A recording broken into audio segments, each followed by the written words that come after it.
Slovenskej republiky, pána Vladimíra Mečiara. Dobrý večer. Dobrý večer a dovoľte, aby som sa k vášmu blahoželaniu tiež pripojil. Dneska je taký sviatočný deň, ľudia sú voči sebe milší, ústretovejší. Na pracoviskách doma sú po oslavách Nového roku, ale hádam, každý deň v živote stojí za to, aby sme sa mu tešili, aj keď je niekedy nepríjemný a ťažký, pretože život sám o sebe je veľmi pekný už tým, že je. Áno. Nie dvarí na Slovensku, zdá sa, žiaľ, ani v blízkom okolí človeka, ktorý by bol vystavený toľkému tlaku, toľkej kritike, ohováraniu, nadsti utrhaniu, znevažovaniu.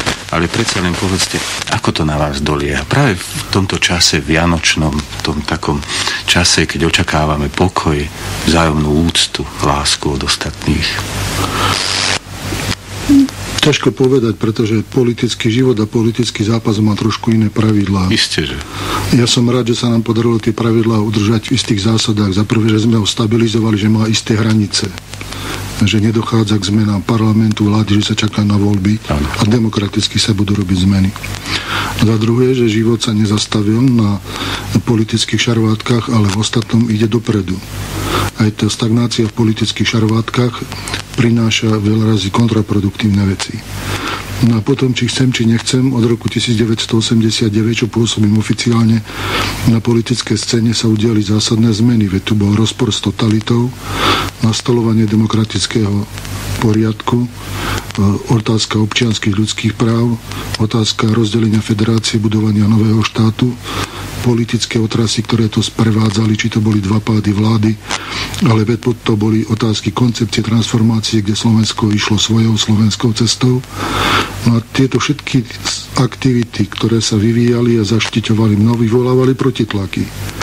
No a tento protitlak dnes, rok pred voľbami, je personifikovaný. Áno. A hovoria, že keby tohoto nebolo, tak by všetko bolo v poriadku. Čiže ja som si bol vedomý, keď idem do politiky, že tie síly alebo aktivity, ktoré vyvinú protiaktivity. Že sa personifikujú do takej miery, že dnes to ide až k nenávisti k osobe a k vytváraniu koalícií proti osobe a programov proti osobe. Tak mne to pripadá. Nie mi je to príjemné, to sa vám priznám, niekedy mi je to veľmi ťažké, pretože neviem ešte z čoho ma neobvinili, ale na druhej strane mi to pripadá také do istej miery hlúpe, lebo tí ľudia nevedia iné. To aj za socializmu bolo v právnickej praxi, keď nevieš vyriešiť prípad, rieš advokáta. A takisto teraz, keď nevieš dať inú alternatívu, tak byť toho, ktorý udáva, že hovoria, a teraz po ňom už je ako si psychicky zosypaný, teraz mu ešte pomôžeme a odrovná sa sám. Už tak títo panáčkovia sa trošku mýlia. Som strčieho cesta tesaný, život ma kresal trošku inak. Takže ja sa potrebujem vôli ľudí. A keď vôľa ľudí vo voľbách bude taká, že chcú mať iného predstaviteľa, tak ho budem rešpektovať. Keď bude taká, že povedia, že ma chcú ďalej, tak budem svoju prácu vykonávať tak ako doteraz, pretože všimnite si, čo mi vytýkajú blbosti, ale obsah práce nie. Nie. Ani intenzitu, ani množstvo, ani zišnosť, to mi nemôže nikto vytknúť, takže ani kvalitu tej práce nie. Takže je to také, kto potrebuje žiť z klebiet, kto potrebuje žiť z toho, že stále hľada nejakú senzáciu a nepravdu a lož a s nej chce žiť, tak toho to uspokojí.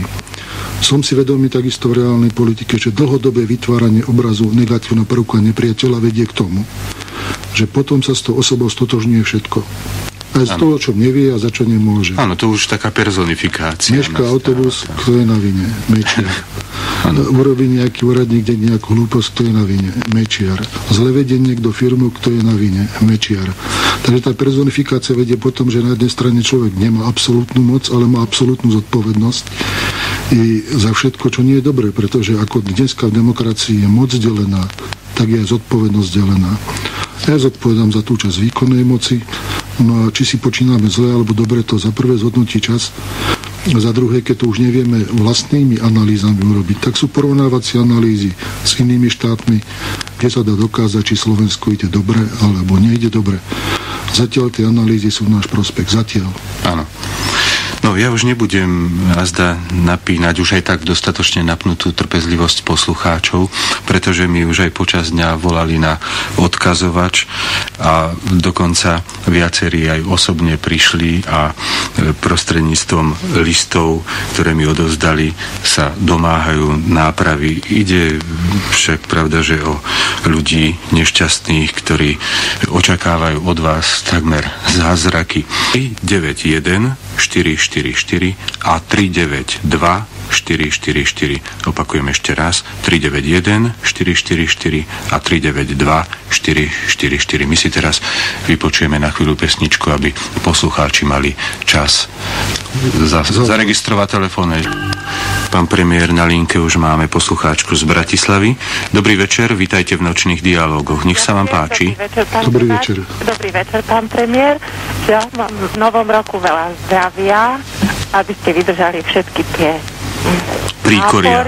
príkoria, ktoré vám mnohí ľudia spôsobujú. Možno nechtiac a niektorí samozrejme veľmi cielene. Takže ešte raz veľa zdravia. Ďakujem veľmi pekne, podobne veľa vám aj všetkým elánu ostatným. do tej ťažkej práce, ktorú máte. Pán premiér, aby som dlho nezdržovala, pretože strašne veľa ľudí určite chce s vami hovoriť. Ja viem, že vaša práca je ťažká, nesmierne zodpovedná, leží vlastne vo vašich rukách osud celého Slovenska. Ale napriek tomu, že som vaša sympatizantka, ako si ma tak trápia mnohé veci. Môžem povedať, ktoré? Samozrejme. Napríklad trápi ma Gabčíkovo. Rokovanie medzi slovenskou a maďarskou delegáciou. Ako si sa mi zdá, že naša delegácia je taká ústupkivá. Veď my sme predsa vyhrali ten spor. My sme víťazi. My máme kľúče od Dunaja, od Gabčíkova. A mám pocit, že sa správame ako takí prosebníčkovia, ako si tak ustupujeme pod nátlakom mnohokrát takým veľmi silným tlakom Maďarska. Čo vy na to? Ešte nie je čas ozrejmiť všetky skutočnosti okolo Gabčíkova, ale fakt je, že za rozhodnutím v roku 92, ktoré sa prvýkrát verejne priznám, bola moja vláda. Aby sa sypalo, aby sa urobili tie kroky a tak ďalej. Dosť dlho sme to tajili, nie je dôvod to tajiť. A neustúpili sme. A bol vtedy obrovský medzinárodný tlak a začínal štát a bili do nás zo všetkých strán a hrozili všetkým možným. A my sme svoj zámer realizovali. Pokiaľ išlo o súdny dvor v Hágu, bola to moja myšlienka ísť, obrátiť sa k súdnemu dvoru. Vyzeralo to tam všelijako, nakoniec my sme ten spor ozaj vyhrali. A základná osnova toho sporu, ktorá hovorí, že zmluva z roku 77 je platná. A ostatné pravidlá, ako napraviť ten stav, tak súdny dvor dal isté medze, ale dal obom stranám možnosť dohodnúť sa a v týchto dohodách sa pohybovať. My teraz rokujeme s maďarským partnerom a uisťujem vás, že to nie je tak, ako to na prvý pohľad vyzerá, že tie rozhovory sú mimoriadne tvrdé. Prebiehajú aj tie, ktoré vedie minister Bacl, niektoré som ja mal. A my sme nikde neustúpili. Ale je tu časť do marca dospieť k dohode. A o tento čas sa hrá na rôznych stranách. Tak za prvé tu bol pokus, aby do toho vstúpili ako pozorovatelia tretej osoby. Slovenská strana odmietla. Nechceme nikoho tretieho, pretože už tam raz vstupovali v roku 93 do toho z Európskej únie a neboli objektívni. Potom tam boli poradcovia z Holandska, tiež neboli objektívni. Čiže nechceme tretích. To už sme povedali jasne, maďarská strana prijala. Za druhé sme sa dohodli, že zmluva medzi nami o tom, ako sa vyrieši spor, bude hotová do 15.3., tak ako ukladá Medzinárodný súdny dvor z Hágu, ale o obsahu diskutujeme. A diskutujeme napríklad postaviť Naďmaroš alebo postaviť ho na niektorom inom mieste, ale postaviť niečo treba.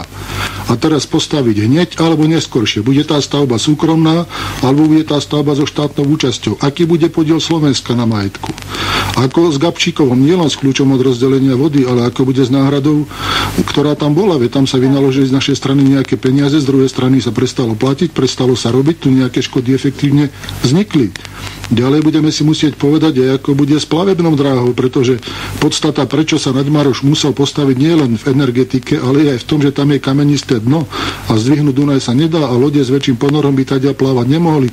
Čiže úsek Gabčíkovo-Mohan-Ryn vlastne tu dostáva na tejto strane Naďmarovskej veľkú facku a fakticky znemožňuje prepravu, by sa mohlo prísť do Gabčíkova dosť.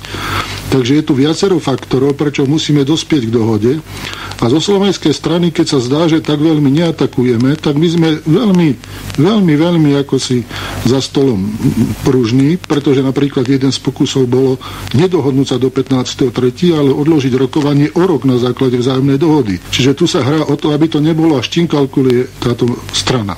Kalkuluje buď s tým, že do 15.3. oni majú tesne pred voľbami, by sa vyhli tomuto volebnému problému, ktorý u nich je len politický, že napríklad maďarský parlament doteraz nezrušil uznesenie vlády zakazujúce vláde rokovať o Gabčíkovi. Hovoria, sa podriadia, ale nezrušili. Závery neurobili. A druhé je, že pokiaľ ide o rokovanie naše, že oddialiť o rok, tak si myslia, čo ak by vyhrala voľby opozícia, prepáčte ten výraz, voľby opozícia. Sa to bude asi podobať aj na to, čo ste sa nevdojak podriekli. A z toho vedia, že z toho je ľahká robota. Tam trošku podúbkajú, trošku postrašia, budú závisieť od strán maďarskej koalície, kde tam Bugár bude hrať s Durajom v prospech Slovenskej republiky. To diere ani raz sa nepostavili na stranu Slovenskej republiky. No. Celá vláda bude šokovaná a bude musieť od toho ustúpiť. Preto môj tlak je, a pán premiér Horno prijal vo Viedni, ak ste si všimli, tak jasne povedal, do 15.3. dohoda bude uzatvorená. A my teraz rokujeme o podmienkach dohody. Pán minister Baco so mnou stále konzultuje, dokonca aj keď som bol v Piešťanoch pred prvým rokovaním, celý deň sme strávili spolu sami dvaja, čo sme preberali všetky varianty, pretože ja som viedol rokovanie ešte za bývalé Československo a prípad mi je mimoriadne dôverne známy a záleží mi na tom, aby bol spravodlivo vyriešený. My nechceme nepriateľstvo, chceme spravodlivosť. A tú zásadu, čo sme mali vtedy, že my nechceme robiť nič na úkor Maďarskej republiky, ale neveníme zradiť záujmy Slovenska, veď preboha to by bolo v rozpore s našim poslaním a s tým, čomu veríme a prečo existujeme. Ja by som len chcel popriať vám šťastnú voľbu, šťastný výber nového prezidenta. Vieme dobre, že čo nevidieť budú voľby prezidenta, aby sa nestávalo to, čo sa stáva u nás na našom území, že keď to ešte nikto zatiaľ verejne nepovedal, tak ja si to dovolím povedať, že ľudia, ktorí sú, alebo boli úzko napojení na CIA, sú v našej republike veľvyslanci mocnosti. A my máme taký dojem, ľudia z terénu, ľudia z ulice, že kým takíto ľudia budú pôsobiť vo funkciách s diplomatickými pasmi, nikdy tu pokoj nebude. Furt tí kriklúni, ktorí skutočne nemajú alternatívu, budú sa o nich opierať, budú hecovaní, budú štvaní a budú proste len hádzať vám a teda aj nám polena pod nohy a nikdy tu poriadok nebude a vôbec nejaké porozumenie vzájomnej, opozícia, koalícia a tak ďalej. Samozrejme, že každé pôsobenie dovnútra štátu sa vykonáva cez ľudí vo vnútri tohto štátu. To nemôže vytvárať niekde imaginárne osoby. Poslanie diplomácie pestovať vzťahy medzi štátmi a diplomácia sa vymýka svojmu pôsobeniu, ak sa zameriava dovnútra iného štátu a ovplyvňuje politiku toho štátu smerom vo vnútri a verejne to robí a mimo vládnych inštitúcií. Tam je hranica, kde to prestáva byť diplomácia a kde som sa ja aj minule ohradil, že to už je zasahovanie do vnútorných vecí. Pokiaľ ide o spojenie so spravodajskými službami, také dôkazy nemám, potvrdiť nemôžem, hovoriť o tom nemôžem. Ale ak mám praktickú skúsenosť, tak viem, že napríklad, keď vznikala Slovenská republika 1. januára 1993, že existovalo veľmi úzke prepojenie vtedajšej opozície na české politické kruhy.